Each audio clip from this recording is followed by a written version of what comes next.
After I had my third child, my husband and we decided I should stay home for a little bit and take care of the kids. It was going to be cheaper. We didn't have to pay for daycare.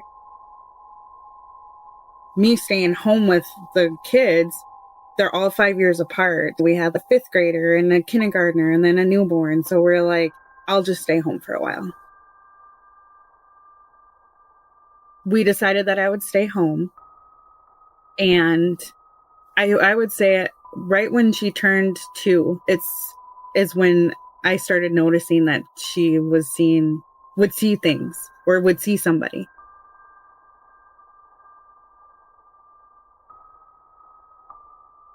Our very first house that we bought together when we got married, we were starting to live in a bad neighborhood, so we decided to move. Well, it was during a time too that only he was working, so it was tough. So my father-in-law was like, oh, hey, you guys can stay in our house because we're building a new house. Why don't you rent it out from us? It's a win-win. So we decided we would. They never had any issues. And she was young, and we were getting ready to leave to pick up her 2 sisters from school. And I usually always made a little snack for her because I coached basketball, I coached volleyball. So after school, we would just have practice right away. So I'd have like snacks for the kids, get her like books, just pack up things, get it ready. And one day, out of nowhere, I never had any problem with it before, like ever thought anything. She was just like smiling and like laughing and giggling. And I look up because we were like on a split level. So like the top was the living room and on the bottom part was the kitchen. And there was like a little window for the kitchen so I could look up. And I look up and she's just looking in the corner and like smiling and laughing and waving. And I was just like, oh, huh. I wonder who she's waving to. And I like looked up there and I was like, it must just be a relative saying hi or something, like wanted to visit her because she was newer and everything that we went through, and didn't think anything of it. It continued to be like that, like almost every other day. Finally, one day I picked her up and we're getting ready to leave. I put on like her snowsuit. It was like the wintertime. I put on her snowsuit and I put on her hat, and she starts waving like really hardcore up the step. And I look and I see nothing. And I was just like, I didn't acknowledge it. I didn't say anything. And she's really little. She was only 2, so she couldn't verbalize anything. And I just left, got in the van, and later on I called my sister and she's like, what? No way. And I was like, yeah. And I was like, she was happy. Maybe it's someone in her family, or maybe it was her great grandma. I was like, she's not crying, so I'll just leave it be. So then a year goes by and we ended up finding a really nice rental in Robbinsdale, Minnesota. We felt safe. It was a safe neighborhood. And I would say within 4 months of living there, my little one would tell me, she would say, Mommy, that little girl. And I was like, oh yeah, you're a little girl. No, that little girl. And I was like, I really didn't understand what she was saying because she was still pretty little. And a year goes by, she turns 3. And one night she was asleep. Her and her sister had shared a room together, and we had bunk beds for them. So we had 3 bedrooms on the main level, and it was a rambler. So her and her sister slept in their bedroom together, and her older sister slept on the top bunk. She slept on the bottom bunk. It must have been, where it's just about to get light out for morning. So around that time, 4 or 5 o'clock in the morning, I can hear her screaming, and I heard these little footsteps just run into the bedroom, and I look up and I see her, and she's like, Mommy, that little girl is poking me. And I go, what? And I go, oh, you're your sister? And she goes, that little girl, look, she's by the door. And then for some reason, I did not want to look. I felt something, but I didn't see anything. I was looking at her, and I wake up her dad, and I'm like, hey, she's awake, she's crying. And he just looks, oh, maybe she was watching something scary. And she still kept crying. She's, look, the little girl's by the door. She's poking her head around the door. Him and I both did not look. We were just dead looking at her, dead smack, looking in her eyes, trying to get her to calm down. I don't know why we both didn't look. I think maybe we were afraid we would see something. But we didn't. We didn't look. And then I just said, it's time to go to bed. It's okay. You'll be with mom and dad. You can sleep with us tonight. And she goes, no, mommy, look it. She has that scary face. And I go, what do you mean? She goes, mommy, look, she's at the door. Look. Finally, instead of looking, I said, that little girl needs to go. You need to sleep. She's not allowed to come into our room, and she's not allowed to wake you up. She needs to go. So you need to tell her she needs to go. And she was like frightened, like she was shaking. We somehow, within a few minutes, go to sleep. I didn't think anything of it. I didn't ask any of the other kids. A few days go by, and my sister comes to me, and she told me about this little girl that keeps waking her up at night. And I go, yeah, she woke up like screaming, crying. And I said, I don't know if she was dreaming or what was going on, but she told me she saw a little girl and that she was poking her like really hard to wake her up. And I said, maybe I'll talk to her about it, because maybe she was dreaming and I didn't want to dismiss it. I didn't want her to feel like I didn't care. So I got up the courage to say, hey, honey, when you told me that little girl was down or like bothering you to wake you up, what did you mean? She goes, oh, there's this little girl in the house. And she always wants me to play with her downstairs.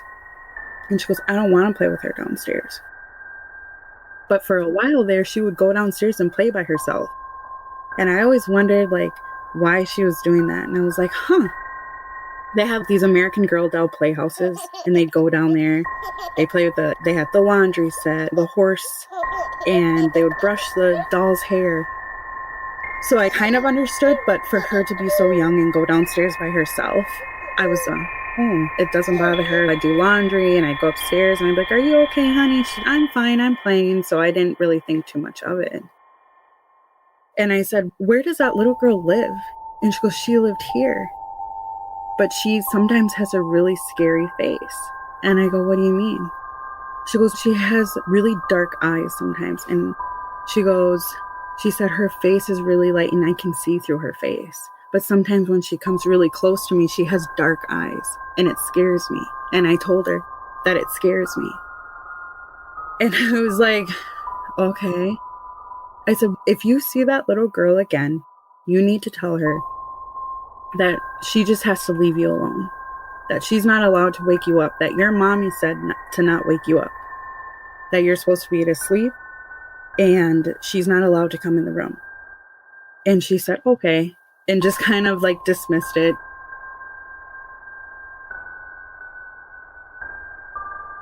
Well, some time had went by, and I want to say it might have even been like a month or 2 months went by. And in the middle of the night, again, it was actually dark. It wasn't like the time where it was becoming morning. I hear her screaming, mommy, mommy, help me. And I wake up and, you hear the mommy, mommy, help me. In the middle of the night from your kid, my heart was beating super fast. I woke up in this like, oh, where's my baby? And I run into her bedroom as fast as I can. But we like met each other. She was running too. And I go, honey, what's wrong? And she was crying, the type of crying where, when you cry too hard, you're like, like you can't catch your breath. She goes, mommy, that little girl poked me so hard it woke me up, and she was poking me in my shoulder. And when I turned to her and I told her to leave me alone, she did that scary face. And she said, I start screaming for you. And she kept telling me and shaking her head, telling me no. And I sat there and I looked in the bedroom. I turned on the lights, and she goes, and a grandma came in. I go, a grandma? What do you mean?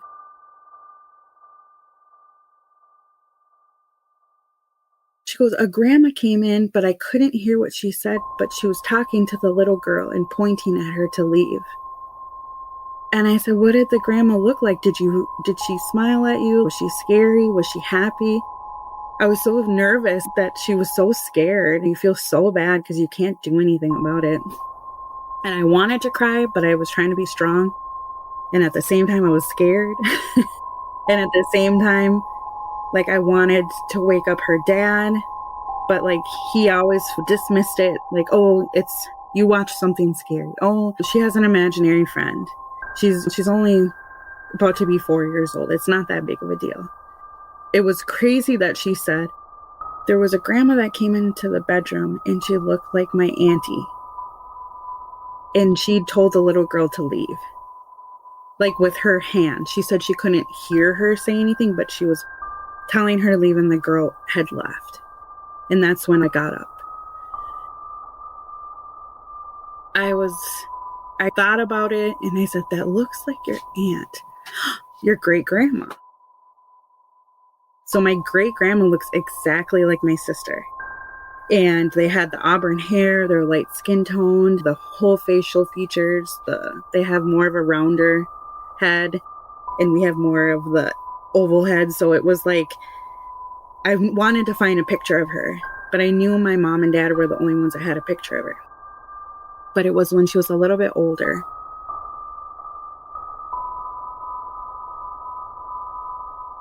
So I had called my mom and dad, and I told them about what was happening. And they said, well, you should call your uncle and see if maybe he can do something, because she keeps seeing this little girl and it's obviously scaring her, and we believe her and we trust that she's seen something. And I eventually go to my parents' house. I find a picture of my great grandma and I show it to her, and I said, is this the grandma that you seen? Is this the grandma that you seen come into the bedroom? She goes, yes, that's the grandma that looks like auntie. And from then on, I was like, okay, she legit can see people. I trust everything that she says. From then on, I let her sleep in the bedroom with me because I really, truly felt like she was terrified.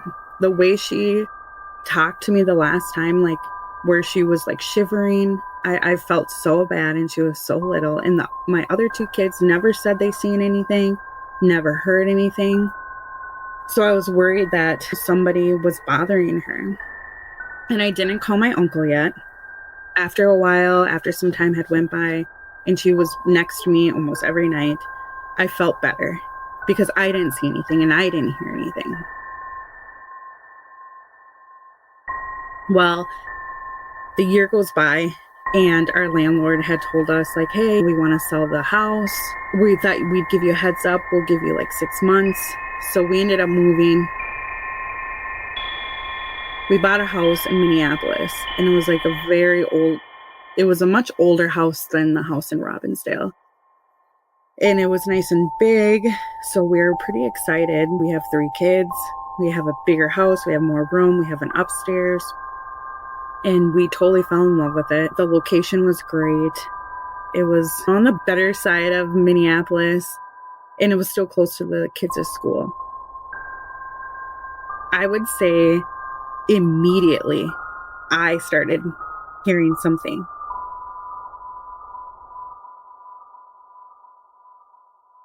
So we visited the house before we had closed on it. And I didn't have a bad feeling. I usually get a vibe or a certain kind of energy from places or people. I feel it right away. And I didn't get a bad vibe from the house. We had went downstairs, and him and I were excited, oh, We finally found our house. What are we going to do? Let's start upstairs. Let's start with the kids' room. All of a sudden, I had heard a door shut. And I was like, did you hear that? And he was like, no, I didn't hear that. And I went upstairs. I didn't see no door shut. So I was like, it was just me. I was just maybe hearing things or maybe heard something outside, because in Minneapolis, the houses are, closer together. And you have an alley. In Robbinsdale, we didn't really have an alley. And in the house that we had before, there was no alley. It was just a drive up. Like, you have a little driveway and it goes right to the garage. So I was like, maybe I just heard like a car door. So we buy the house. We move in. Within a month, so you could never like sneak around. You could never like tiptoe around. It just always creaked. That night we had went to bed pretty late. And I was just about to be in like my final sleep. And I heard somebody walking around. And I like got up and I was like, maybe it's one of the kids. But then I realized it was like boots. Like I could hear big thump boots, boom. And I was like, oh, someone broke into the house. So I turn to the side and I wake up my husband. I go, you need to wake up. There's somebody in the house. And he like sat up and he had that look like, yeah. And he started listening. And he goes, oh, go by the kids. He heard. I go, you hear that? He goes, I hear it. And we could hear it throughout the living room. And when I was listening, I didn't hear the floor creaking. I just heard boots. So I thought it was really weird. So he gets up, he goes by the door and he flicks on the light really fast. And so there was 2 bedrooms on the floor with a bathroom. And then you go upstairs and our oldest daughter was upstairs. And in the hallway, there was a light. He flicked on the light. He ran out to the hallway, flicked that on. And all of a sudden he turned. And he turned like as if he seen somebody. Like he went on the side of the wall and he turned like he didn't want someone to see him. And I thought for sure someone was in the house. And then all of a sudden he turned back around. And if you take a left, it's the kitchen. And if you take a right, it's the bathroom. And he turned and he took a left and he started flicking on all the lights in the house. And he goes, we need to turn all the lights on and we need to check the house, make sure no one's in here. And I was like, okay. I was like, did you see something? Immediately it was a no. We looked, searched the whole house, like every crack, crevice in the house that there was. We didn't see anything. He didn't say anything. I said, you heard that, right? You heard that. And he was like, I heard it. I don't know. Maybe it was this. Maybe it was that. He like had an excuse. And I was like, maybe we're just imagining it. And he's, oh, I don't know. Let's talk about it tomorrow.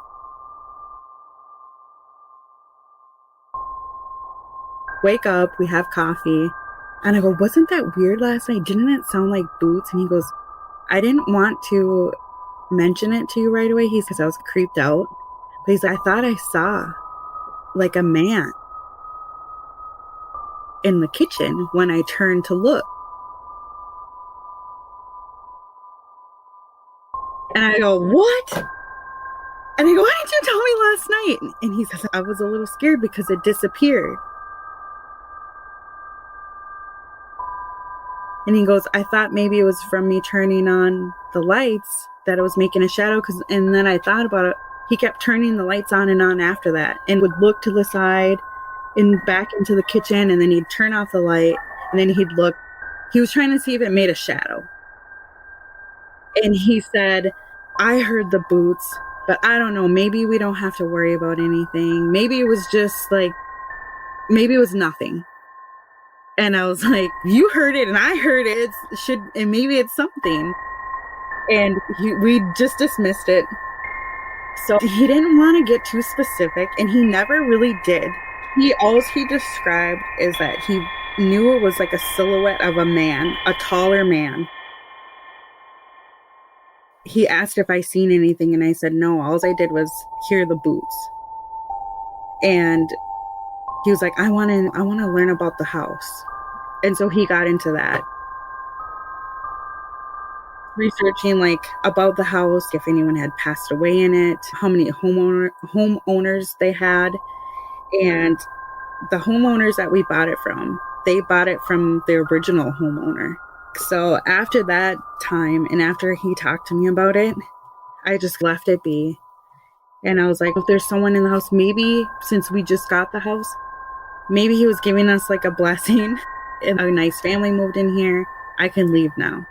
But little did I know, my little one was seeing the guy that her dad had seen. So not too long after that, she came to me and she goes, Mom, there's this really tall man that walks around the house and he has really loud boots. And I go, because I knew what I heard and I knew what her dad had heard. And she said, I just wanted you to know that he walks around the house and he checks on everything. And I go, how do you know this? She goes, I see him. I see him do it all the time. And I said, do you ever talk to him or does he talk to you? And she said, no, he just checks the house, but he's really tall. And I was like, okay.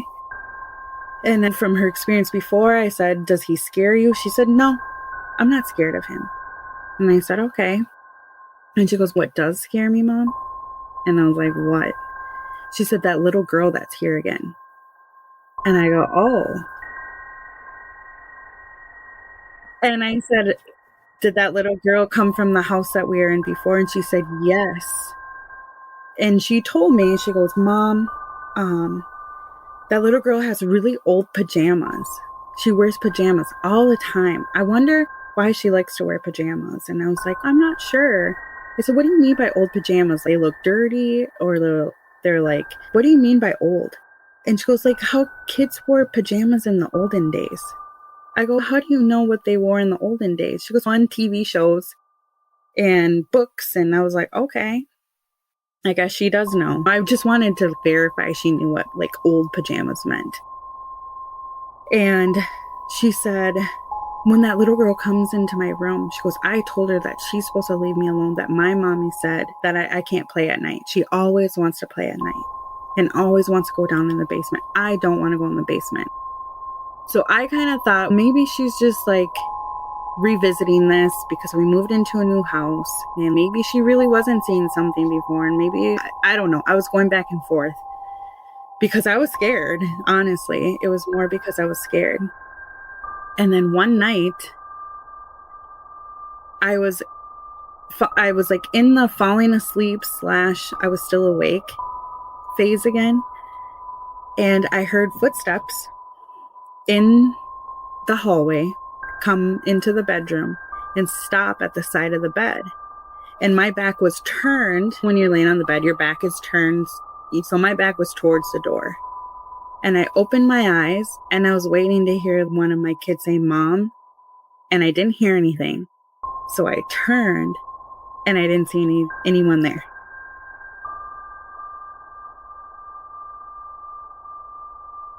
They weren't the boot sound that I heard before. It was legit little footsteps. I did get the chills and I sat up and I was like, nope, not today. I'm sleeping with the light on. So I flicked the light on and I sat there for a minute and I thought to myself, like, maybe I didn't hear it. Maybe I was sleeping. You talk yourself out of it. So I went back to sleep. A couple days go by and my little one comes to me. She goes, Mommy, that little girl's mad. She went into your room because you wouldn't let me play with her. And I was like, what? I said, how do you know she's mad? She goes, well, she told me.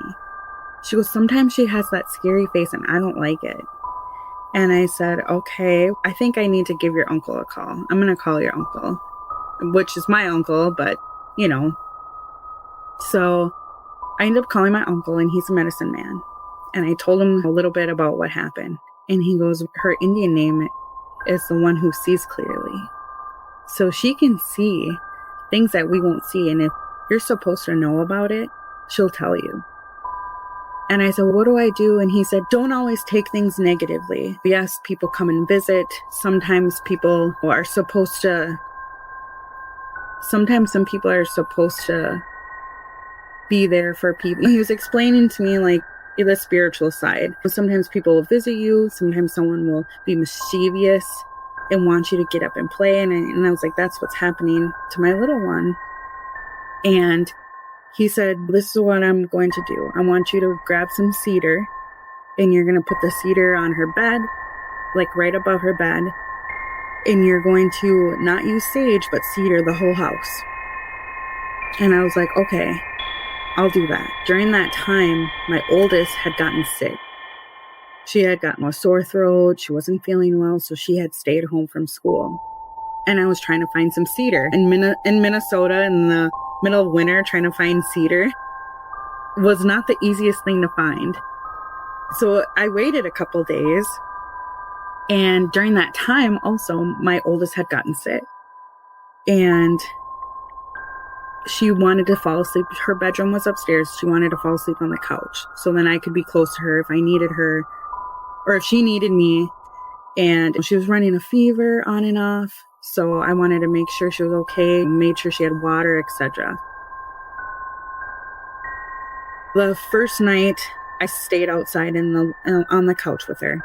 And she was up late watching TV, drinking her water, letting me know that she just didn't feel good. She had a little bit of the shivers. She said she had some body aches, so I was worried she was like getting influenza. This was pre-COVID time. We had fallen asleep and then I just went back into my room. The second night, I just told her, if you need me, just call me, like call for me, and I'll come in there and get you or to come grab me. Well, all of a sudden I could hear my phone ringing. And you know how on iPhones, the FaceTime call rings differently? So I could hear that and I wake up and I'm like looking at my phone and she's FaceTiming me. What the heck? And I like yelled to her. I'm like, honey, are you okay? And I didn't hear her. And then I look and she had texted me, Mom, come here now. I'm so scared. Mom, please hurry. I'm so scared. So I like hurry up and get up and I like run in there and she's under the covers on the couch and I look at her and I'm like, what's wrong? What's wrong? And she's, Mom, you'll never believe this. And I'm like, what? What's wrong? She's like, I can't talk about it. I'm so scared. Mom, just put me in the bedroom. And I'm like, okay.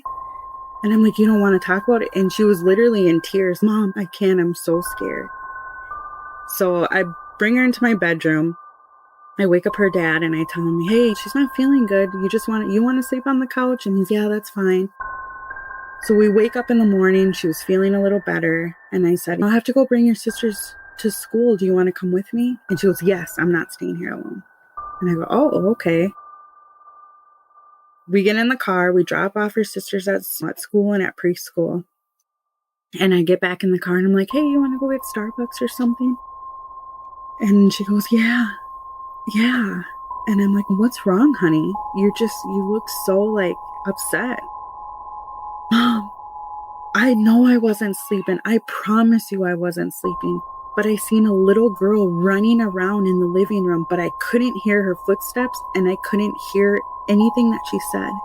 And an older lady was standing by me and was like, put a veil over my face so I wouldn't see the little girl. And I go, what do you mean a veil? She goes, it was like all of a sudden I seen the girl running and I got scared. I said, running where? She goes, just around the coffee table, like in a circle. And she said, I looked for a second thinking it was my little sister. And I realized that's not my little sister. She had like old pajamas on.